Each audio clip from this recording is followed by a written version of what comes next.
এটা কবে ভাঙবে আমি জানি না, সবসময় তো চেষ্টা করে যাচ্ছি আগামী দিনে। এবার সব থেকে বড় কথা, রূপা যে অ্যাকচুয়ালি জয়ী যে রূপা, সেটাও রিভিল হয়ে গেছে। তোমরা কি এর মধ্যে টেলিকাস্ট দেখেছো?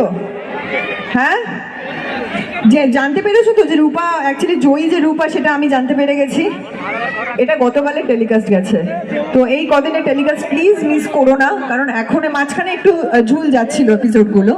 আমার নিজেরও মনে হচ্ছিল যে খুবই অ্যাকচুয়ালি মোনোটোনাস হয়ে যাচ্ছে।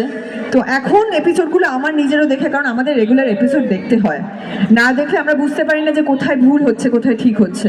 প্রত্যেকটা আর্টিস্টই আমরা নিয়মিত টেলিকাস্ট দেখি।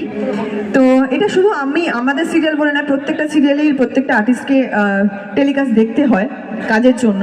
তো ব্যাস, প্রত্যেকের কাছ থেকে ফিডব্যাক আমি পাই, আর অনেস্ট ফিডব্যাক পাই, এটাই ভালো লাগে। প্রচুর গালাগালিও খাই, কিছু করার থাকে না আলটিমেটলি। তো 3 বছর ধরে সিরিয়ালটা চলছে, এটাই আমাদের কাছে অনেক। আর এখনো অবধি যে স্লট লিড করছি, টিআরপিতেও যে ভালো একটা জায়গায় আছি, বাস এইটাই সত্যি কথা, মানে অনেক বড় বিষয় আমাদের কাছে। তো কারোর কোনো প্রশ্ন নেই, তাই তো? আছে? বলুন, কার কি প্রশ্ন আছে? মিশকার হাত থেকে বেঁচে এলাম কি করে, বাঁচলাম কি অ্যাকচুয়ালি? সবসময় তো বিপদে পড়ছি। আজ ইভেন আমি মানে আমি পুরো গল্পটা বলছি না, বাট আজকেও আমরা একটা সিন করে এসেছি। তোমরা দেখেছো গতকালের টেলিকাস্ট, যারা যারা দেখেছো তারা তারা তো জানো যে একটা সিন গেছে, জলের ওভার সিন, যেখানে রূপা আমাকে ঠিক করে তোলার জন্য অ্যাকচুয়ালি ও জলে ঝাঁপ দিয়েছিল। তো ও বুঝতে পারিনি অ্যাকচুয়ালি ও বিপদে পড়ে যাবে। তো আলটিমেটলি দীপা সুস্থ হয়ে গেছে।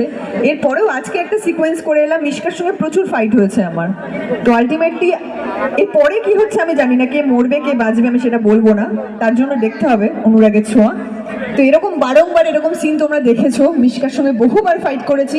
ওকে যতবার জেলে দেওয়া হয়েছে ততবার জেল থেকে পালিয়ে গেছে। কি করে পালিয়ে গেছে সেটা জানি না, সেই প্রশ্নটা করো না, আমি বলতে পারবো না। আর অ্যাকচুয়ালি সিরিয়ালে হিরোরা কিছু কিছু জায়গায় বেঁচে যায়, কি করে বাঁচে সেটা দেখানো হয় না। তো এটাই চলে, আলটিমেটলি আমাদেরকেও করতে হয়, লজিকের বাইরে গিয়ে কিছু করার থাকে না, কারণ স্ক্রিপ্ট যা আসে সেটাই আমরা করি, আমাদের হাতে কিছু থাকে না।